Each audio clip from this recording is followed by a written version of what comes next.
ನಾವು ಅನೇಕ ಕ್ರಮಗಳನ್ನು ಕೈಗೊಂಡಿದ್ದೇವೆ. ಆ ಕ್ರಮಗಳಲ್ಲಿ ನಾವು ವ್ಯಾಪಾರ, ಯಾಕಂದ್ರೆ ಅಲ್ಲಿ ಗಡಿ ಇತ್ಯಾದಿ ಸಂಪೂರ್ಣವಾಗಿ ಬಂದಾಗಿರೋದ್ರಿಂದ ಅನೇಕ ಸಂಗತಿಗಳು ನಿಂತು ಹೋಗ್ತವೆ. ಅದ್ರ ಬಗ್ಗೆ ಏನು ಪ್ರಶ್ನೆ ಇಲ್ಲ. Nothing is more than country. Belagavi ವಿಚಾರದಲ್ಲಿ ಸರ್ವಪಕ್ಷ ಸಭೆಯನ್ನ ಮೋದಿಯವರು ಕರೆದಿದ್ರು. ಬಟ್ ಆ ಸರ್ವಪಕ್ಷ ಸಭೆಗೆ ಅವರೇ ಬರದೆ ಬಿಹಾರದಲ್ಲಿ ಚುನಾವಣಾ ರಾಜನಾಥ್ ಸಿಂಗ್ ಅವರು ಮತ್ತು ಗೃಹ ಮಂತ್ರಿಗಳಿದ್ರಿಲ್ಲ,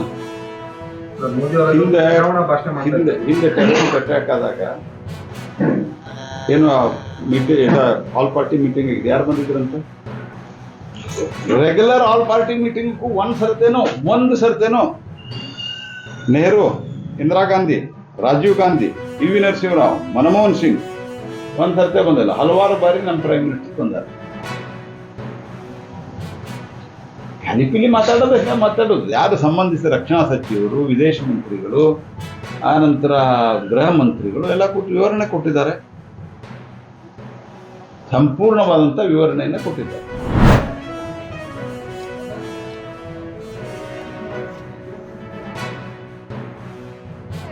ಸರಿ ಮಾಡಿ ಸಾಲ್ವ್ ಮಾಡಿಕೊಟ್ಟಿದ್ದೆ. ಟೀಚರ್ಸ್ ತುಂಬ ಹೆಲ್ಪ್ ಮಾಡಿದ್ರು. 625ಗೆ 624 ರೀಚ್ ಆಗೋದು ಸ್ವಲ್ಪ ಕಷ್ಟನೇ ಅಂತ ನನಗೆ ಯಾವಾಗ 10th ಬಂದಮೇಲೆ ಗೊತ್ತಾಗಿದ್ದು. ಅಲ್ಲಿ ತನಕ ಗೊತ್ತಿರಲಿಲ್ಲ. 624 ಬಂದಿದೆ, 1 ಮಾರ್ಕ್ ಹೋಗಿದೆ, ಅದು ಬೇಜಾರಿದೆ. ಆದರೂ 625 ಬಂದಿದ್ದೆಲ್ಲ ಅನ್ನೋ ಖುಷಿ ನನಗಿದೆ. SSLC ಫಲಿತಾಂಶ ನಮಗೆ ತುಂಬ ಖುಷಿಯನ್ನು ಕೊಟ್ಟಿದೆ. ನಮ್ಮ ಶಾಲೆಗೆ ಒಟ್ಟು 14 ಟಾಪ್ 10 ರ್ಯಾಂಕ್ಗಳು ಬಂದಿವೆ.